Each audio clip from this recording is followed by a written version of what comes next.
ഭക്ഷണമായും സാന്നിധ്യമായും ഉപദേശമായും സഹായമായും തീർന്നുവെന്ന് കാണുവാനായി ദേവഗിരിയിലുള്ള ജിജി ജോർജിന്റെ ഭവനത്തിലേക്ക് നമുക്ക് പോകാം. ദൈവത്തിന്റെ സ്നേഹം നെഞ്ചിലേറ്റുവാങ്ങിയ സമറിയാക്കാരൻ, പള്ളിയോടും പാവങ്ങളോടും അടുപ്പമുള്ള കാരുണ്യപ്രവർത്തകൻ ജിജി ജോർജ് കച്ചിറയിൽ. കുടുംബത്തോടൊപ്പം കാരുണ്യപ്രവർത്തനത്തിൽ ഏർപ്പെട്ടിരിക്കുന്ന ഇദ്ദേഹത്തിന്റെ ജീവിതം നമ്മുടെ ജീവിത വഴികളിലും കാരുണ്യത്തിന്റെ നീർച്ചാലുകൾ ഒഴുക്കാൻ കാരണമാകും.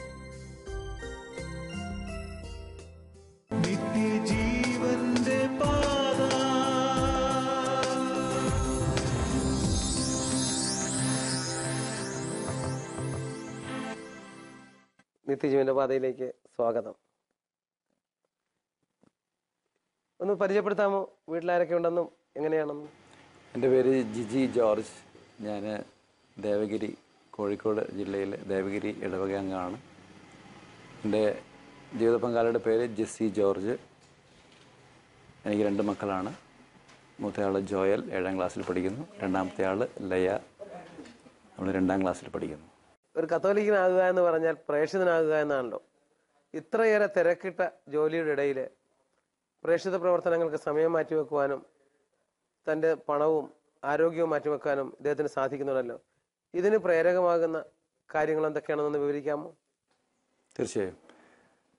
ഞാനൊരു നല്ലൊരു കത്തോലിക്ക വിശ്വാസത്തിലുള്ള കുടുംബത്തിലാണ് ജനിച്ചതെങ്കിലും ചെറുപ്പത്തിലൊക്കെ ഒത്തിരി അൾത്താരയുമായിട്ട് ബന്ധപ്പെട്ടുള്ള ജീവിതമായിരുന്നു. എൻ്റെ ഒരു ഓൾട്ടർ ബോയ് ആയിട്ടൊക്കെ ആയിരുന്നു ചെറുപ്പം മുതലേ ഉണ്ടായിരുന്നത്. എങ്കിലും 2003 ഞാനൊരു ധ്യാനം കൂടുന്നത് വരെ എൻ്റെ ആത്മീയമായിട്ടുള്ള ഒരു മുരടിപ്പ് എനിക്ക് അനുഭവപ്പെട്ടിരുന്നു. പള്ളിയിൽ പോകും, മറ്റുള്ള കാര്യങ്ങളൊക്കെ ഉണ്ടെങ്കിലും ധ്യാനം കൂടിയത് ഇവിടെ കുളത്തുവയിൽ വെച്ചിട്ടായിരുന്നു. അതിനുശേഷമാണ് ഇത് ഈശോയുടെ സ്നേഹം ശരിക്കും ഒന്ന് എനിക്ക് അനുഭവിക്കാൻ സാധിച്ചത്. അതിനുമ്പായിട്ട് ഞങ്ങളിങ്ങനെ എല്ലാത്തിലും ഉണ്ട് എന്നല്ലാതെ ഒന്നിലും എന്താ പറയുക. പിന്നെ ഞാൻ കൊയർ മെമ്പറാണ്, തബലൊക്കെ വായിക്കുന്ന ആളാണ്. അപ്പോൾ അതുമായിട്ട് ബന്ധപ്പെട്ടും ആൾത്താരെയുമായിട്ട് ബന്ധപ്പെട്ട് നിന്നിരുന്നു. അതിനപ്പുറത്തേക്ക് ഒരു വിശ്വാസന തലത്തിലേക്ക് അത്ര ആഴപ്പെടാൻ സാധിച്ചിരുന്നില്ല. ഇപ്രകാരമൊക്കെ ശുശ്രൂഷ ആരംഭിക്കുന്നതിന് മുമ്പ് എവിടെയായിരുന്നു ജിജി എന്ന് വിവരിക്കാമോ? 2003 ഞങ്ങൾ ബോംബെയിലായിരിക്കുമ്പോഴാണ് ഞങ്ങൾ ഇവിടെ ധ്യാനത്തിന് പങ്കെടുക്കാനായിട്ട് വരികയും ധ്യാനത്തിൽ നിന്ന് എനിക്ക് ഒരു ഈശോയുടെ സ്നേഹം അനുഭവിക്കാനുള്ള ഒരു കൃപ കിട്ടുകയും ചെയ്തു. ദുശീലങ്ങളൊക്കെ കുറേ ദുശീലങ്ങളൊക്കെ ഉണ്ടായിരുന്നതൊക്കെ അതിലൂടെ എനിക്ക് മാറ്റി ദൈവത്തിൻ്റെ സ്നേഹത്തിലേക്ക് എന്നെ നയിച്ചു. പിന്നെ ഞങ്ങൾ കോഴിക്കോട്ടേക്ക് ഷിഫ്റ്റ് ചെയ്യേണ്ടതായിട്ടൊരു സാഹചര്യം വന്നു. ഇവിടെ വന്നിട്ട് ദേവഗിരി ഇടവക അംഗമായി മാറി. അതിനുശേഷം ഇവിടുന്ന് വിൻസെൻ്റ് പോൾ പ്രവർത്തനവുമായിട്ട് ബന്ധപ്പെട്ട് ശുശ്രൂഷകളിൽ ഏർപ്പെടാനുള്ള അവസരം കിട്ടി. ദിവസവും പള്ളിയിൽ പോകാനും, കാരണം ഇവിടെ അടുത്തടുത്ത് 2-3 പള്ളികൾ നമുക്ക് ഉണ്ട്. ദേവഗിരി ഇടവക പള്ളിയുണ്ട്. അങ്ങനെ അവിടുത്തെ ദിവസവും രാവിലെ പള്ളിയിൽ പോകാനും അതുപോലെ തന്നെ കൂദാശകൾ സ്വീകരിച്ച് മുമ്പോട്ട് പോകാനുമുള്ളൊരു കൃപ കിട്ടി. വിൻസെൻ്റ് പോളിൻ്റെ പ്രവർത്തനങ്ങളുമായിട്ട് ബന്ധപ്പെട്ടാണ് കൂടുതൽ ഈശോയുടെ ആ ഒരു പ്രേക്ഷിത പ്രവർത്തനത്തിലേക്ക് ഇടപെടാൻ സാധ്യമായത്. ഇതിനിടയിൽ പല ധ്യാനങ്ങൾ കൂടുമായിരുന്നു, എങ്കിലും വീണ്ടും പഴയ പോലുള്ള ജീവിതത്തിലേക്ക് തിരിച്ചു പോകുമായിരുന്നു. അപ്പോൾ അതിൽ നിന്ന് എനിക്കൊരു ഇത് കിട്ടാൻ ഞങ്ങളുടെ ദേവഗിരി ഇടവകയിൽ നല്ലൊരു പ്രാർത്ഥനാ കൂട്ടായ്മയുണ്ടായിരുന്നു. നല്ലൊരു പ്രെയർ ഗ്രൂപ്പുണ്ട്. അപ്പം ഒത്തിരി ആത്മീയ ഉയർച്ച പ്രാപിച്ച ആളുകളൊക്കെ ഞങ്ങളെ ഗ്രൂപ്പിൽ തന്നെയുണ്ട്. അപ്പോൾ അവരുടെ ഒരു നിയന്ത്രണവും, പിന്നെ ഞങ്ങൾ ദിവസവും എല്ലാ ഞായറാഴ്ചകളും അവിടെ കൂടും.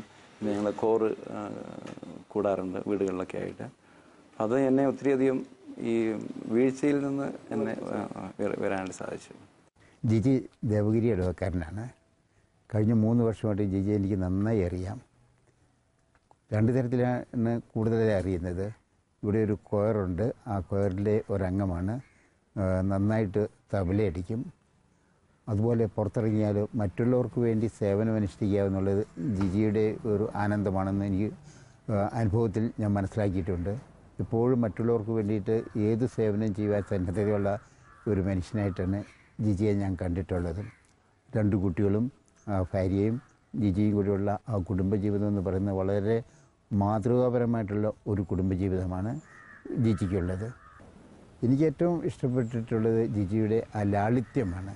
എല്ലാ സംഗതിയിലും ജിജിയെ സംബന്ധിച്ച് ഒരു വ്യക്തിപരമായൊരു ലാളിത്യമുണ്ട്. അതാണ് എന്നെ കൂടുതൽ ആകർഷിച്ചിട്ടുള്ളത്. അദ്ദേഹത്തിൻ്റെ ആ വ്യക്തിത്വത്തിലേക്ക് ആകർഷിച്ചത് ആ ലാളിത്യമാണ്. സ്വന്തം വീട്ടുകാര്യങ്ങൾ പോലും മറന്ന് പള്ളിയിലും പാവങ്ങൾക്കും വേണ്ടിയിട്ട് അദ്ദേഹം തൻ്റെ ജീവിതം മാറ്റിവെച്ചിരിക്കുന്നു എന്ന് തോന്നിപ്പോകും അദ്ദേഹത്തിൻ്റെ ആ പ്രവർത്തന ശൈലി കാണുമ്പോൾ. അലിവുള്ളവൻ ആശ്വാസദായകൻ ദൈവം. ദേവാലയ സംഗീതത്തിലും സജീവമായി പങ്കെടുക്കുന്നതിലൂടെ തൻ്റെ കഴിവുകളെ ദൈവസന്നിധിയിൽ സമർപ്പിക്കാനും ദൈവമഹത്വത്തിൻ്റെ അടയാളമായി തീരാനും ഈ സഹോദരന് കഴിയുന്നു. ഹൃദയങ്ങളിൽ വാഴും അഖിലേശ്വരൻ മുറിവിൽ തലോടുന്ന സ്നേഹം. ഇപ്പോൾ എന്തെല്ലാം സഹായങ്ങളാണ് ഈ രോഗികൾക്കും അല്ലാതുള്ളവർക്കുമായിട്ട് ചെയ്യുന്നത് എന്ന് വിവരിക്കാമോ? ഞങ്ങൾ രാവിലെ പള്ളിയിൽ പോയതിന് ശേഷം നേരെ ആശുപത്രി മെഡിക്കൽ കോളേജിൻ്റെ അടുത്താണ്.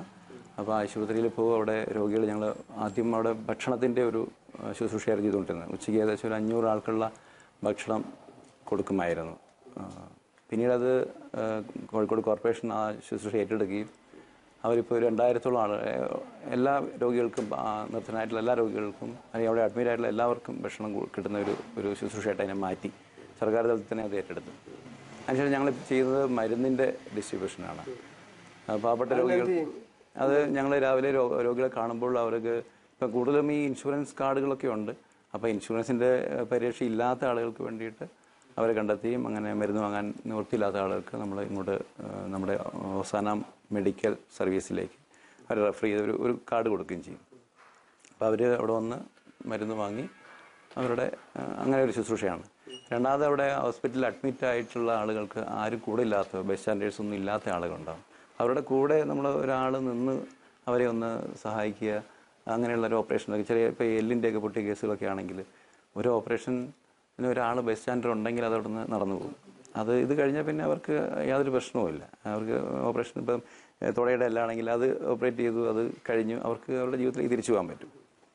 പക്ഷേ അതിന് ബസ് സ്റ്റാൻഡർ ഇല്ലാത്തതിൻ്റെ മുകളിൽ അത് ഡിലേ വന്ന് കുറേ കാലത്തോളം അവിടെ കിടക്കുന്ന ഒരവസ്ഥയൊക്കെ ഉണ്ടായിരുന്നു ആദ്യ കാലഘട്ടങ്ങൾ. ഇപ്പം കുറേയൊക്കെ അത് സർക്കാർ തലത്തിൽ തന്നെ അത് ചെയ്യുന്നുണ്ട്. ബസ് സ്റ്റാൻഡർ ഇല്ലാത്തവർക്കും ഡെസ്റ്റിറ്റ്യൂട്ട് ആയുള്ളവർക്കും അവിടെ നിന്നുള്ള ഒരു സപ്പോർട്ട് കൊടുക്കുന്നുണ്ട്.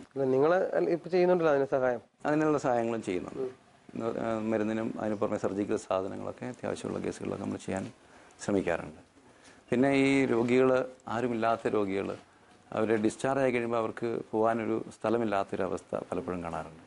അപ്പം അങ്ങനെയുള്ളവരെ ഇങ്ങനെ വൃദ്ധസദനങ്ങളിൽ അല്ലെങ്കിൽ ഈ ഹോം ഓഫ് ലവ് അങ്ങനെയുള്ള കുറേ സ്ഥാപനങ്ങളുണ്ട് അവിടെ പരിചയപ്പെടുത്തുകയും അവിടെ എത്തിക്കുകയും കൊണ്ടുവന്നാക്കുകയും ചെയ്യാറുണ്ട്. വളരെയധികം പേരെ രോഗിലേപനത്തിന് സഹായിക്കാൻ സാധിക്കുന്നുണ്ടല്ലേ?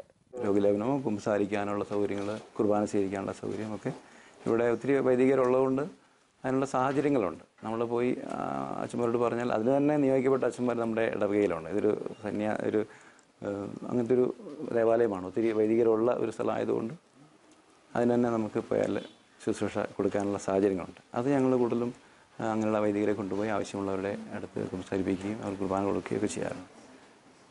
പിന്നെ 1-2 കേസുകൾ എനിക്ക് എടുത്തു പറയാനുള്ളത്,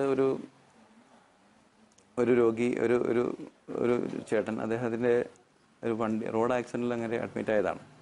അപ്പോൾ അദ്ദേഹത്തിന് ഹെഡ് ഇഞ്ചുറി ആയതുകൊണ്ട് ഹെഡ് ICUവിലാണ് അദ്ദേഹത്തെ അഡ്മിറ്റ് ചെയ്തിരുന്നത്. അപ്പോൾ അതിനുള്ളിലോട്ട് നമുക്ക് ഇങ്ങനത്തെ ശുശ്രൂഷകൾക്ക് പോലും കടന്നു ചെല്ലാൻ പറ്റാത്ത, വൈദ്യർക്ക് പോലും അലൗഡ് അല്ലാത്തൊരു ഏരിയയാണത്.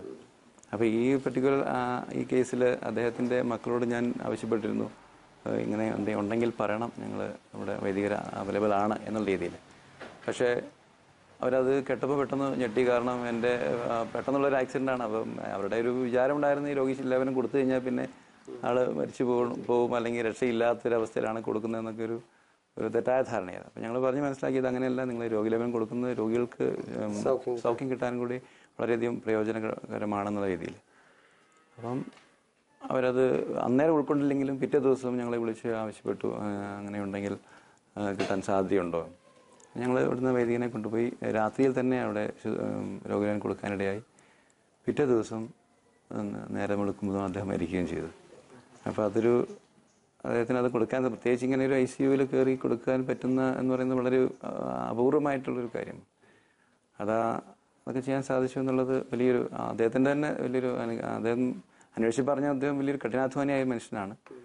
അദ്ദേഹത്തിൻ്റെ കഠിനാധ്വാനത്തിന് ദൈവം കൊടുത്ത ഒരു സമ്മാനം പോലെയാണ് അതിനെ കാണാൻ. കാരണം അദ്ദേഹം പള്ളിയും കുദാശികളുമായിട്ട് അത്ര അടുത്തായിരുന്നില്ല എന്നുള്ളതാണ് അറിയാൻ പറ്റിയത്. എങ്കിലും അദ്ദേഹം ജോലിയിൽ ഒത്തിരി ആത്മാർത്ഥതയോടുകൂടി അദ്ദേഹത്തിൻ്റെ ഉത്തരവാദിത്തങ്ങൾ ചെയ്യുമായിരുന്നു. അതിന് ദൈവം കൊടുത്ത ഒരു പ്രതിഫലം പോലെ അതിനെ കാണുന്നു.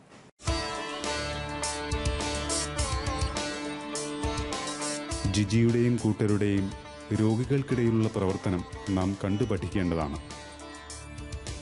ജിജിയിൽ നിറഞ്ഞ ദൈവത്തിൻ്റെ സ്നേഹം കാരുണ്യമായി രോഗികളിലേക്ക് പകർന്നപ്പോൾ പലർക്കും അത് വലിയ ആശ്വാസമായി.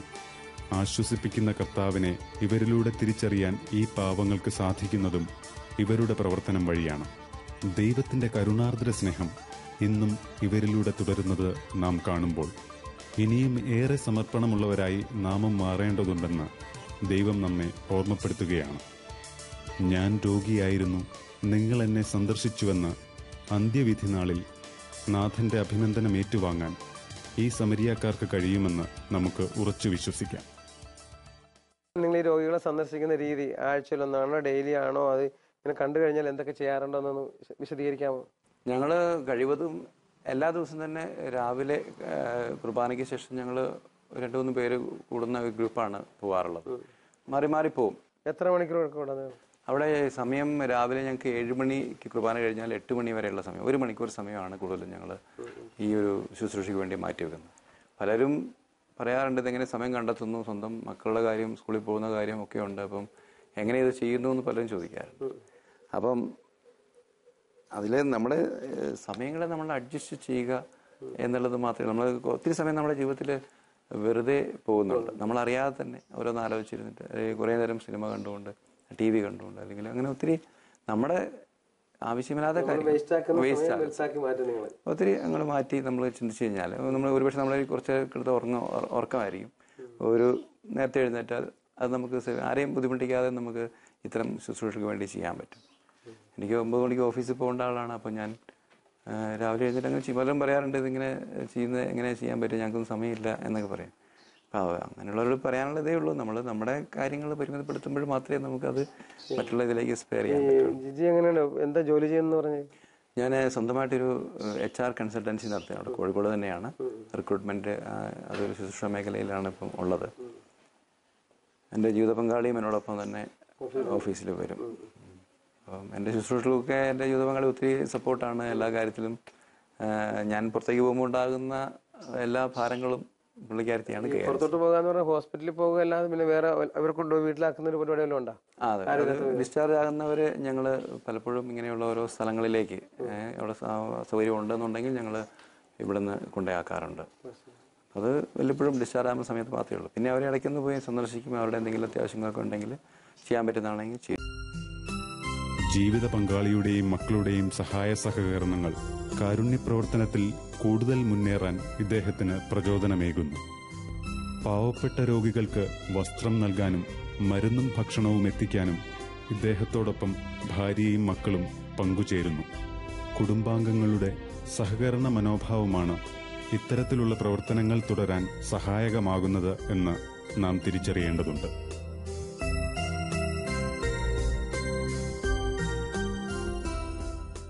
ഏതെങ്കിലും രോഗികളെ സൗഖ്യം കിട്ടിയതിന് ശേഷമോ അല്ലാതെയോ അവരെ സഹായിക്കേണ്ടി വന്ന അവസരത്തിൽ ബുദ്ധിമുട്ട് തോന്നിയിട്ടുള്ള സന്ദർഭങ്ങൾ എന്തെങ്കിലും ഉണ്ടായിട്ടുണ്ടോ?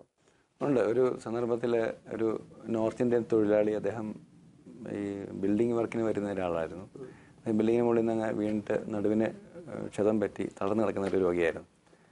അദ്ദേഹത്തിനെ ഡിസ്ചാർജ് ആക്കി, അദ്ദേഹത്തിന് നാട്ടിലേക്ക് പോകണം, ബംഗാളിലേക്ക് പോകണം. അപ്പം ഡിസ്ചാർജ് ആക്കി. പക്ഷേ അദ്ദേഹത്തിന് കൂടെ ആളില്ലാത്തതുകൊണ്ട് അവിടുന്ന് ഹോസ്പിറ്റലിൽ പോയിട്ടില്ല, വിട്ടിട്ടില്ല അവിടെ. ഈ സന്ദർഭത്തിൽ ഞങ്ങൾ ഇവിടുന്ന് മരുന്ന് കൊടുക്കുന്ന ഒരു രോഗിയായതുകൊണ്ട് ഞങ്ങൾ മിക്ക ദിവസം തന്നെ പോകുമ്പോൾ കാണുമായിരുന്നു. അദ്ദേഹം ഇങ്ങനെ എന്നോട് പറഞ്ഞു, ഇങ്ങനെ മലപ്പുറം ജില്ലയിലേക്ക് താമസ സൗകര്യമുണ്ട്, എന്നെ അവിടെ ഒന്ന് കൊണ്ടാക്കിയാൽ മാത്രം മതി എന്ന് അദ്ദേഹം പറഞ്ഞു. അപ്പം ഞങ്ങൾക്ക് ഇവിടെ ഒരു ആംബുലൻസ് സർവീസും കൂടി ഉണ്ടായിരുന്നു അന്ന്, ഇപ്പോൾ അതില്ല. ആ ആംബുലൻസിൽ ഞങ്ങൾ ഇദ്ദേഹത്തെ ഡിസ്ചാർജ് ആക്കി. ആംബുലൻസിൽ പോകുന്ന വഴിക്കാണ് ഇദ്ദേഹം പറയുന്നത് അവിടെ ഇങ്ങനെ ഒരു സ്ഥലമില്ല. അപ്പോൾ ഇദ്ദേഹത്തിന് തളർന്നു കിടക്കുന്ന ഒരാൾ വേറെ സ്ഥലത്തേക്ക് കൊണ്ടുപോകാൻ പെട്ടെന്ന് സാധിക്കില്ല. ഇദ്ദേഹം പറയുന്നത് അങ്ങനെ എനിക്ക് നാട്ടിലേക്ക് പോകണം, ബംഗാളിലേക്ക് പോകണം. ഈ ഒരവസ്ഥയിൽ ബംഗാളിലേക്ക് അദ്ദേഹത്തെ വിടാനായിട്ട് ഒരു നിവൃത്തിയില്ല. അപ്പം പിന്നെ ഞങ്ങൾ എന്ത് ചെയ്യണമെന്ന് ആലോചിച്ചു. അപ്പം ഇദ്ദേഹം പറഞ്ഞു, എന്നെ ഞങ്ങൾ ട്രെയിൻ കയറ്റി വിട്ടാൽ മതി, ഞങ്ങൾ പൊയ്ക്കോളാം. അപ്പോൾ അദ്ദേഹത്തിൻ്റെ കൂടെയുള്ള കുറേ ആൾക്കാരുണ്ട്, അവരുടെ കൂടെ ഇവിടെ തൊഴിലിനായിട്ട് വന്ന കുറേ ആൾക്കാരുണ്ട്, അവരുടെ കൂടെ പൊയ്ക്കോളാം എന്ന് പറഞ്ഞു. ഇത് പറഞ്ഞെങ്കിൽ ഞങ്ങൾ റെയിൽവേ സ്റ്റേഷനിൽ കൊണ്ടുപോയി ടിക്കറ്റൊക്കെ എടുത്ത് എല്ലാം റെഡിയാക്കി പുള്ളിക്കാരനെ ട്രെയിനിലേക്ക്. അപ്പം നമുക്ക് റിസർവേഷൻ ഒന്നും പെട്ടെന്ന് കിട്ടില്ല. അപ്പോൾ അദ്ദേഹം പറഞ്ഞു കുഴപ്പമില്ല, ഞങ്ങൾ കിടന്നോളാം. അപ്പോൾ ഞങ്ങൾ ട്രെയിനിലേക്ക് കയറ്റാനായിട്ട് എനിക്ക് ഭയങ്കര റഷാണ് ട്രെയിനിലേക്ക്. അപ്പോൾ ഇവർ ഒത്തിരി പേരുണ്ട്, ഇവർ ഒരു 100-150 ആൾക്കാർ ഇവരുടെ ആൾക്കാരുണ്ട്. അപ്പോൾ അവരാരും ഇവരെ ഇങ്ങനെ എടുത്ത് കിടത്താൻ പോലും തയ്യാറാവുന്നില്ല. അപ്പോൾ ഞങ്ങൾ ചോദിച്ചു, എന്താ നിങ്ങൾ ഇവരെ കൊണ്ടുപോകാൻ, നിങ്ങളുടെ കൂടെ കൊണ്ടുപോകേണ്ട ആൾക്കാരല്ല, നിങ്ങൾ കൂടെ കൊണ്ടുപോയിക്കൊള്ളില്ലേ? അവിടെ ഇപ്പം ട്രെയിൻ മാറിക്കയറിയൊക്കെ പോകണം, നേരിട്ടുള്ള ട്രെയിനില്ല. അപ്പോൾ ആരും തയ്യാറല്ല, ആരും എടുക്കുന്നില്ല. അപ്പോൾ ഇങ്ങനത്തെ അവസ്ഥയിൽ എങ്ങനെ അവിടെ ഇട്ടിട്ട് പോരാനും പറ്റില്ല. അപ്പം ഇവരപ്പോഴാവശ്യപ്പെടുന്നത് ഞങ്ങൾക്ക് പൈസ വേണം. അപ്പോൾ കൂടെയുള്ള ആളുകൾ പൈസ അവർ കരുതിയതെന്തോ നമ്മുടെ ഇതാണ്. അപ്പം അവർക്കെന്തെങ്കിലുമൊക്കെ പൈസ കിട്ടുമെന്നുള്ളൊരു പ്രതീക്ഷയിലാണ് അവർ ചോദിച്ചത്. അപ്പം ഞങ്ങൾ പറഞ്ഞു, സഹോദരങ്ങൾ, ഇത് ഞങ്ങളെ ഇങ്ങനെയുള്ള ഒരു ഇതിൽ ചെയ്യുന്നതാണ്.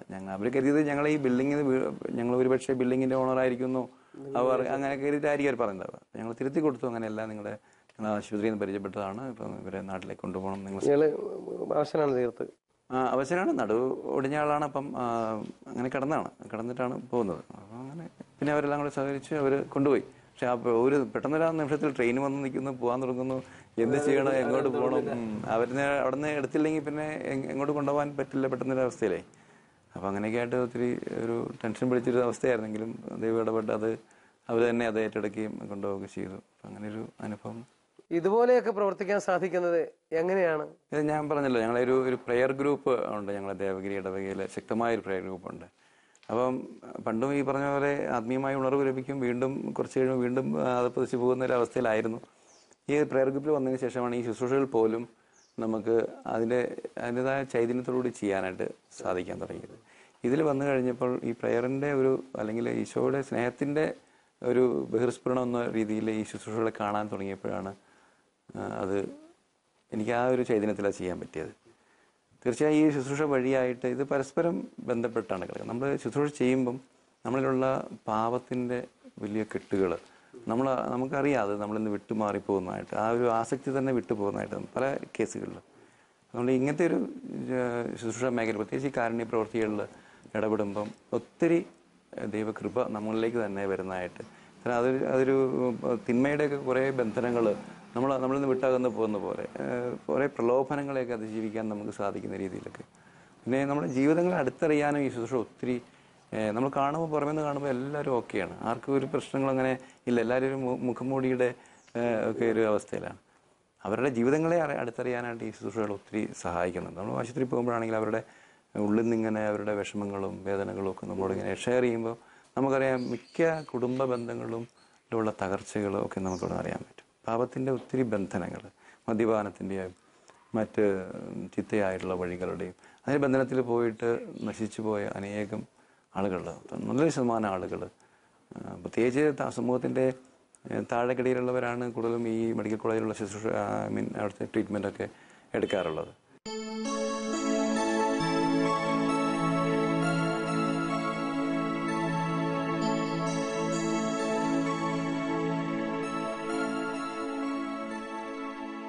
നിങ്ങളുടെ ഇടവകയിലെ വിൻസെന്റ് പോളിന്റെ പ്രവർത്തനങ്ങൾ എന്തൊക്കെയാണെന്ന് വിവരിക്കാമോ? വിൻസെന്റ് പോളിന്റെ ഇവിടെ ഞങ്ങൾക്ക് ദത്തുകുടുംബ പ്രവർത്തനങ്ങൾ ഉണ്ട്. 8ഓളം ഞങ്ങൾ കോൺഫറൻസ്, ഇവിടെ 3 കോൺഫറൻസാണ് ദേവഗിരിയിലുള്ളത്, മേഖലകൾ വേറെയുണ്ട്. ഇത്രമാത്രം മെഡിസിൻ എത്തിച്ചു കൊടുക്കുവാനും അതോടൊപ്പം തന്നെ മറ്റു പ്രവർത്തനങ്ങൾ ചെയ്യാനും ഉള്ള സാമ്പത്തിക സ്രോതസ് ഏതെല്ലാം മേഖലകളിലാണെന്ന് പറയാമോ? സാമ്പത്തിക സ്രോതസ് ഞങ്ങൾ തന്നെ ഒരു ദശാംശം എല്ലാവരും തന്നെ ഇതിലേക്ക് കോൺട്രിബ്യൂട്ട് ചെയ്യാറുണ്ട്. പിന്നെ ഒത്തിരി സന്നദ്ധരായ ഞങ്ങളുടെ ഇടവകയിലുള്ളവരും പുറമെയുള്ളവരും ഈ ശുശ്രൂഷകൾ അറിഞ്ഞിട്ട് അതിനെ ഒത്തിരി സഹായിക്കുന്നവരായിട്ടുള്ള ആൾക്കാരുണ്ട്. അവർ പറയാറുണ്ട്, എന്തെങ്കിലും കേസുകളൊക്കെ ഉണ്ടെങ്കിൽ നിങ്ങൾ പറയണം, ഇപ്പം വലിയ പ്രൊജക്റ്റ് ആണെങ്കിൽ അതനുസരിച്ച് ചെയ്യാൻ പറ്റുന്ന ആളുകൾ ഒത്തിരി പേര് ഞങ്ങൾക്ക് സഹായം പറയുന്നവരുണ്ട്. ആവശ്യമനുസരിച്ചും അവരുടെ നിന്ന് പൈസകൾ വാങ്ങിയിട്ടാണ് ഈ ശുശ്രൂഷകൾ നടക്കുന്നത്. പ്രത്യേകിച്ച് അവസാനം മെഡിസിൻ്റെ അതിനൊക്കെ ഒത്തിരി പൈസ ചിലവാകുന്നതാണ്. അത് ഇടവകയിൽ ഞങ്ങൾ പള്ളിയിൽ തന്നെ ബോക്സ് വെച്ചിട്ടുണ്ടായിരുന്നു. അപ്പോൾ ഇടവകയിലെ ആളുകളുടെ ദശാംശം എല്ലാവർക്കും ഇത് ഇറങ്ങി പ്രവർത്തിക്കാൻ പറ്റാത്തതുകൊണ്ട് അവരുടെ ദശാംശം തന്നെ നമ്മളെടുത്ത് ചെയ്യുമ്പം അവരും ഇതിലൊരു പങ്കാളിയാവുകയാണ്. പിന്നെ ഈ ദശാംശം കൊടുക്കുമ്പോൾ ഒത്തിരി അനുഗ്രഹങ്ങൾ കിട്ടുന്നു. അവർക്കും അറിയാം, സ്ഥിരമായിട്ട് കൊടുക്കുന്നവരാണ്. അപ്പോൾ അവർക്ക് ഒത്തിരി അനുഗ്രഹങ്ങൾ കിട്ടുന്നുണ്ട്. അവർക്കുള്ള ഒരു ധനാസക്തിയുടെ ഒരു മേഖല അത് മാറിപ്പോകുന്നുണ്ട്. അവർക്ക് ഇങ്ങോട്ട് കിട്ടണം എന്നുള്ളൊരു, അല്ലെങ്കിൽ കൊടുക്കുന്ന ഒരു നഷ്ടമാണെന്നൊക്കെ പലരും ചിന്തിക്കുന്ന ഒരു അവസ്ഥ അതിൽ മാറിപ്പോൾ നമ്മൾ ദശാംശം കൃത്യമായിട്ട് കൊടുക്കുമ്പോൾ ആ ധനാസക്തി തന്നെ നമ്മൾ വിട്ടുപോകുന്നതാണ്. സത്യം നമ്മളിത് കളക്ട് ചെയ്യുന്നതുകൊണ്ട് അവർക്കും ഇതുകൊണ്ട് നേട്ടമായി, ആത്മീയ നന്മയും ഉണ്ടായി, മറ്റുള്ളവരെ സഹായിക്കാനും സാധിച്ചു. തീർച്ചയായും. കുടുംബത്തോടൊപ്പമുള്ള പ്രാർത്ഥനയാണ് ഇദ്ദേഹത്തിന്റെ ശക്തിയുടെ ഉറവിടമായി തീരുന്നത്. കാരുണ്യ പ്രവർത്തനങ്ങളിൽ സമർപ്പണത്തിന്റെ വഴികളിലൂടെ നീങ്ങുവാൻ കുടുംബ പ്രാർത്ഥന കാരണമായി തീരുന്നു. കുടുംബ ബന്ധങ്ങളെ ഊട്ടിയുറപ്പിക്കുക വഴി നവീകരണ ജീവിതത്തിൽ നിലനിൽക്കാൻ ഈ പ്രാർത്ഥന സഹായിക്കുന്നു. നവീകരണ ജീവിതാരംഭത്തിൽ വചനത്തോടുള്ള ആഭിമുഖ്യം ഇന്നും ഇദ്ദേഹം തുടരുന്നു. ദൈവത്തിന്റെ അരുളപ്പാടുകളെ സ്വീകരിക്കാനും ദൈവഹിതം തിരിച്ചറിയാനും ഇദ്ദേഹത്തിന് കഴിയുന്നത് അനുദിനമുള്ള ദൈവവചന വായന വഴിയാണ്.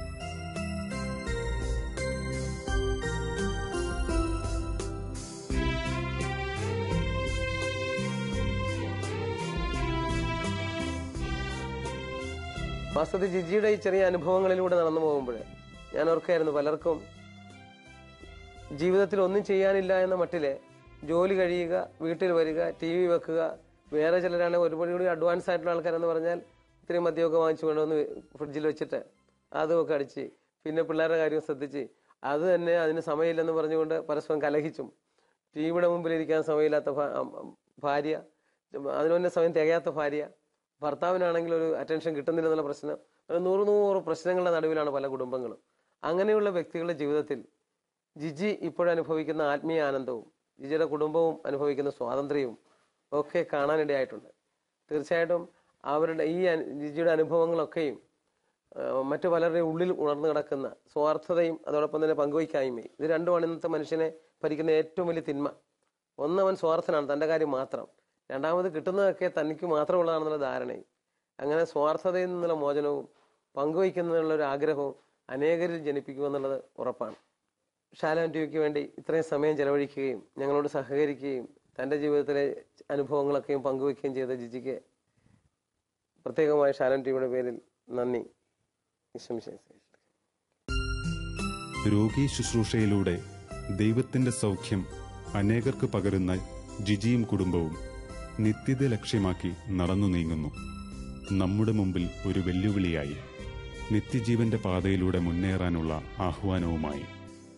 പ്രിയപ്പെട്ടവരെ, നമ്മൾ ജിജിയുടെ ജീവിതത്തിലൂടെ കടന്നുപോയപ്പോഴേ കണ്ടത്, അദ്ദേഹം ആഴ്ചയിലൊരിക്കൽ നടക്കുന്ന പ്രാർത്ഥനാ ഗ്രൂപ്പിൽ പോവുകയും നവീകരണത്തിലൂടെ ലഭിച്ച ആത്മനിറവില് വളരുകയും ചെയ്തപ്പോൾ അത് ദിവ്യകാരുണ്യമായി അല്ലെങ്കിൽ കാരുണ്യ പ്രവൃത്തിയായി മെഡിക്കൽ കോളേജിലെ രോഗികൾക്കും അതോടൊപ്പം തന്നെ തന്നോടൊത്ത് കുറെ പ്രേക്ഷിതരെ കൂടെ രൂപപ്പെടുത്തി ഒരുമിച്ച് പ്രവർത്തിക്കത്തക്ക രീതിയിൽ സഭയിൽ അൽമേയർ ഏറ്റവും കൂടുതൽ പ്രവർത്തിക്കുന്ന സംഘടനയായ ഒരു വിൻസെൻഷ്യം മെമ്പറായി പ്രവർത്തിക്കുവാനും സാധിച്ചതെന്ന് നമ്മൾ കണ്ടു. നമ്മുടെയൊക്കെ ജീവിതങ്ങളിൽ നമ്മുടെ മാത്രം കാര്യം ശ്രദ്ധിച്ചുകൊണ്ട് ജീവിക്കുവാനുള്ള ജീവിതമല്ല ഒരു ക്രൈസ്തവൻ്റെത്.